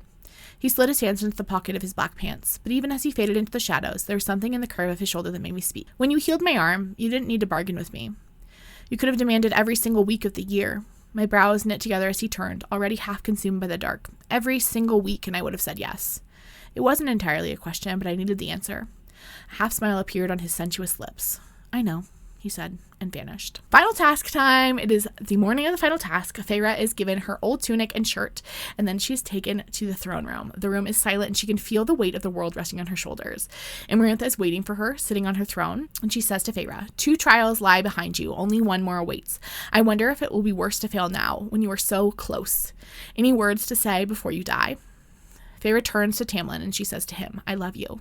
No matter what she says about it, no matter if it's only with my insignificant human heart, even when they burn my body, I'll love you. And Feyre is crying now, and Tamlin doesn't move, staring straight ahead, not even flinching. Amarantha then says, you'll be lucky if we even have enough of you to burn. The crowd meets this response with silence, and that really gives Feyre hope. And gives Feyre courage, because she knows at least now she will not die alone, that the crowd, the fairies, most of the fairies are, like, with her in spirit in this moment. And we get this, like, kind of, like, connection back to that blue fairy that she dealt with Tamlin, and how she was there and she, like, did not let him die alone. And now these fairies are kind of, like, returning the favor. They're gonna, like, die with her in spirit. They're gonna hold her hand through this. And Amarantha's like, you never did figure out my riddle, did you? Pity. The answer is so lovely. And then she turns to Tamlin and says, no last words for her? Very well then. A door opens, and then 3 figures are brought in with, like, brown sacks on their head. There are, like, 2 men and 1 woman, and the guards shove them down to their knees. They're, like, kneeling, and they're each holding a pillow with an ashwood dagger on it. Then Amarantha gives Feyre her final task. Your final task, Feyre. Stab each of these unfortunate souls in the heart. They're innocent, not that it should matter to you, since it wasn't a concern the day you killed Tamlin's poor sentinel. And it wasn't a concern for poor Jurian when he butchered my poor sister. But if it's a problem, well, you can always refuse. Of course, I'll take your life in exchange, but a bargain's a bargain, is it not? If you ask me, though, given your history with murdering our kind, I do believe I am offering you a gift. And Feyre's like, oh no. Oh no. What the heck am I supposed to do? She's like, I can't kill 3 innocent people. But also, like, I can't die, and that would, like, be essentially, like, damning Tamlin and everyone else, like, and be just, like, bad news for all of Prythian. Like, she's realized with her conversation with Rhysand last night how important this moment is. But also she doesn't want to kill 3 random people. Like, that's, you know, goes against her moral code. But she goes up to the first figure, and Feyre's, like, trying to hype herself and up and be like, okay, this is, like, a sacrifice that we need to make. Like, I need to make this sacrifice. They need to make this sacrifice. We're all sacrificing together. And she, like, goes to pick up the ashwood dagger, and Amarantha says, wait a second. And she pulls the hood off. She wants Feyre to look this man in the eyes as she kills him. And his eyes are just this, like, bright sky blue, and he starts to plead and beg Feyre for his life. And Amarantha's just smiling as she watches. Feyre thinks to herself, kill a fairy, fall in love with a fairy, then be forced to kill a fairy to keep that love. It was brilliant and cruel, and she knew it. Darkness ripples near the throne, and Rhysand appears, and she feels him whisper through her tattoo, do it. despite the disinterest on his face, and the man is still begging as Feyre plunges the dagger into his heart. Feyre is now completely covered in his blood and sobbing as he like slumps over and dies. And Amarantha says, very good, now on to the next. Oh, don't look so miserable, Feyre. Aren't you having fun? And she's on to the second figure. This figure is the woman, and the woman is already crying as the bag is removed off her head, and she starts to pray. Cauldron, save me. Mother, hold me. Guide me to you. Let me pass through the gates. Let me smell that immortal land of milk and honey. Let me fear no evil, feel no pain. And Feyre knows in that moment she will never get into those immortal lands. She will be damned to hell. And then Feyre sobs. I'm sorry. And while I was reading this for my notes, I did cry. This is my first ACOTAR tears, which is surprising. I feel like I didn't actually cry in the first reading, but this got me this time. Feyre says, I'm sorry. And the woman says, let me enter eternity.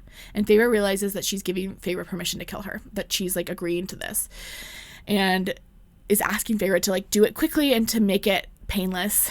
And the woman like nods at Feyre, like, yeah, that is what I'm saying. And the woman says it again, let me enter eternity. Let me fear no evil, feel no pain. And Feyre just like stabs her and like leaves her body, like can't even like deal with the guilt of killing this woman. And then she's like, okay, one more, and then I'm done. And she's like, maybe I'll just turn the knife on myself, honestly. Like, I don't know if I'll be able to live with this. And she gets the last figure, and the hood is removed from this figure's head, and it's Tamlin. Again, Amarantha. The drama. It's peak drama, though. You have to applaud her for that. And Amarantha's like, is something wrong? And Feyre's like, that's not fair. Rhys has gone completely pale next to Amarantha on the dais. And Amarantha says, fair? I wasn't aware that you humans knew of the concept. You kill Tamlin and he's free. And then you can have him all to yourself, unless you think it would be more appropriate to forfeit your own life. After all, what's the point? To survive only to lose him? Imagine all those years you were going to spend together suddenly alone. Tragic, really. Though a few months ago, you hated our kind enough to butcher us. Surely you'll move on easily, though. Easily enough. Durian's human lover did. So what will it be, Feyre? Feyre's thinking about how Alice warned her she'd never walk out of this alive, and now she like recognizes the truth of that. And she's like, maybe I should just stab myself in the heart. Save them the trouble. Not deal with it. But then she remembers how Alice also told her to listen what she had already heard. And she starts searching through her memories and thinking about how so much of what Tamlin said to her was a lie. But there were certain moments that he made sure she overheard. So he made sure that she overheard when the adder came to speak with him, and also in some of the conversations that Lucien and Tamlin had in the dining room, where like she was in the hall listening. And then she also realizes that Feyre would never kill Tamlin. Like, that would be something she wouldn't risk, because, like, she wants to end up with Tamlin. So, like, why would she put Tamlin in a position where he could possibly die? And then she realizes, she's like, Tamlin has a heart of stone, because both Lucien and the Adder had mentioned it. And that's how Amarantha controls these High Lords, as she's, like, taken their hearts and replaced it with stones. Okay, I do have a lot of questions. I do feel like this point in the book is rife with plot holes. Because, like, why did Lucien and Tamlin think this was important information to Feyre to have? Did they, like, predict this whole thing? Because if so, like, teaching Feyre to read might have been a better use of their time, to be honest. Was it just, like, completely accidental? Was it, like, the hands of fate, as she, like, mentions here? Also, like, if Feyre wins, then, like, Amarantha's not going to get to have Tamlin anyway. So I don't know if she would care if Tamlin was dead. Anyway, Feyre thinks she could be wrong, but she sees a hint of a smile on Tamlin's face as she tells him she loves him and stabs him in the heart. Tamlin cries out as Feyre stabs him, because it's still, you know, getting stabbed in the chest, which is uncomfortable. But then it hits something unyielding, and, like, the tip of the blade, like, breaks. Rhys is just cheesing up on the dais. He's got a grin from ear to ear, and Amarantha rises as Tamlin is on the ground, still bleeding. And Feyre's like, okay, Tamlin, heal up and murder this lady. Come on, come on. And someone in the crowd is like, she's won. Free them. Free Tamlin and free his whole court. And Amarantha is like, I will free them when I see fit. Feyre didn't specify when I had to free them, just that I had to, at some point. Perhaps when you're dead, she finished with a hateful smile. You assumed that when I said instantaneous freedom regarding the riddle, it applied to the trials too, didn't you? Foolish, stupid girl. And Amarantha says to Feyre, like, I'm gonna kill you. So, just so you know that's happening. And Feyre cries out in pain as her body rises and then is slammed back into the ground. And she can, like, feel, like, her insides being, like, ripped apart. And Amarantha's like, admit that you don't really love him and I'll spare you. Admit that you are a cowardly, lying, inconsistent bit of a human garbage. You are. Feyre refuses to say that, even as she feels like she's been ripped apart from the inside. And then Rhysand screams out her name. Amarantha's still taunting her. You think you're worthy of him, a high lord? You think you deserve anything at all, human? And Feyre can feel like all of her ribs breaking. Rhys is shouting her name again, shouting it as if he cared. Girl, he cares. Feyre blacks out, but Amarantha immediately like wakes her back up. She wants Feyre to be present for this. Tamlin, meanwhile, is laying on the cold hard ground. I understand that he did just get stabbed in the chest, but not in the heart. His heart is made of stone. This is a flesh wound. Get up. You're embarrassing us. Get up right now. I don't care that you're bleeding. Go help your girlfriend. This is embarrassing. I'm going to stab you in the heart if you don't do this. Amarantha continues to taunt her and break her bones, and then Rhysand comes over with Feyre's bloody knife and launches himself at Amarantha, like ash dagger aimed for her throat. Amarantha just like flicks him away. Rhysand doesn't have any of his powers back. So Amarantha just like flicks him away with a bit of her magic, and Rhys immediately hits, like, is slammed to the floor, and he gets up and immediately tries again, but Amarantha has, like, constructed, like, an invisible wall around her and Feyre. Amarantha says to Feyre, you traitorous piece of filth, you were planning this all along. Actually, she says that to Rhys. She says to Rhysand, you traitorous piece of filth, you were planning this all along. And she lashes out with her power, and Rhys's head, like, slams into the floor. And Feyre's like, please stop. Could you stop that? Rhysand tries to pull himself to standing again, blood dripping from his nose, splattering all over the marble. His eyes met mine. The bond between us went taut. I flashed between my body and his, seeing myself through his eyes, bleeding and broken and sobbing. And Amarantha says, stop. Don't pretend you care, human. And Rhys calls Feyre again. Where the hell is Tamlin? Where the hell is Tamlin? Rhys is being like slammed, body slammed into the floor again and again, and Tamlin still hasn't gotten up. I understand that he got stabbed in the chest. I'm not trying to downplay that. But like, people can like lift cars off of their children in situations such as these. And Tamlin can't deal with a little bit of a stab wound. Get over it and get up. Feyre starts like going through her memories, and Amarantha again is like, just all you have to say is say that you don't love him and we can keep it a moving. Feyre won't do it because it's the only thing she has left, the only thing she couldn't sacrifice. And she looks up and sees Tamlin crawling towards them. Still healing. Do better. Do better. I'm gonna need you to do better, Tam. Feyre's thinking about the riddle again, and she's realizing, quote, For though each of my strikes lands a powerful blow, when I kill, I do it slow. That's what these 3 months had been, a slow, horrible death. What I felt for Tamlin was the cause of this. There was no cure. Not pain or absence or happiness. But scorned, I become a difficult beast to defeat. She could torture me all she liked, but it would never destroy what I felt for him. It would never make Tamlin want her, never ease the sting of his rejection. The world became dark at the borders of my vision, taking the edge off the pain. But I bless all those who were brave enough to dare. For so long I had run from it, but opening myself to him, to my sisters, that had been a test of bravery, as harrowing as any of my trials. Feyre is half dead as she whispers, blood bubbling from her lips. Love. The answer to the riddle is love. And then Amarantha breaks her back real quick. Not in a fun way. Feyre is unfortunately dead. And Feyre is not in her body anymore. She's watching her body through eyes that aren't hers. And she's, as they slowly rise from their position on the floor, Feyre's body is broken on the ground. And Lucien is crying as he takes off his fox mask. The curse has been lifted. And Tamlin looks at Amarantha and immediately hits her with an explosion of golden light. And he shifts into beast form and he rips her into pieces. The Adder and his cronies like try to help her for a second, but then it's very clear that Tam is going to take care of this pretty quickly. Lucien tosses Tamlin a sword, and Tamlin stabs Amarantha in the head and then bites her neck. TBT to Calamai. And then Feyre realizes she's looking through Rhys's eyes at everything that's happening, and she can see her own body like broken on the floor. Tamlin scoops up Feyre's body and is just sobbing, and she can see lots of people, lots of these fairies in the audience crying too.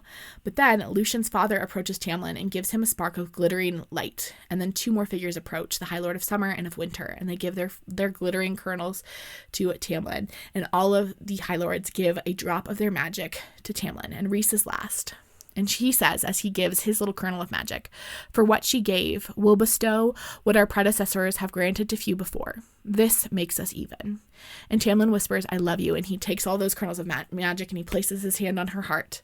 Feyre then is like no longer looking through Rhys's eyes. She's like swimming in the dark, and she's swimming on this tether towards Tamlin, towards the light. She takes a big gasp of air, and she realizes that she's not in pain, and she's back in her body, and she's looking up at the chandelier in the throne room. She's not dead anymore. She's back. She stands up and immediately she realizes she's become high fae. Like her body feels different. And she's not like super thrilled about it. It's like kind of a weird turn of events. And she can hear like Tamlin's like breathing, and she can hear that he's like holding his breath. And Tamlin explains like it was the only way that they could save her. Feyre looks around at Claire's deceased body and Amarantha's body with a sword through her head and realizes that everyone is free. And Feyre says to him, "Are you?" And Tamlin takes off his mask, and Feyre says, he's exactly how I dreamed he would be. And she places her hand over his heart and feels it beating in his chest. Later, Feyre's in a bedroom. Tamlin has healed the last of her wounds, and all she can think about is how she murdered those 2 innocent fairies.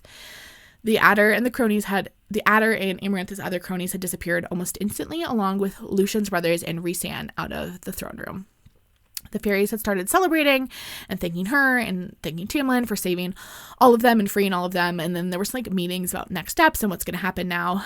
Feyre is feeling like just very strange in her body with her new fae senses.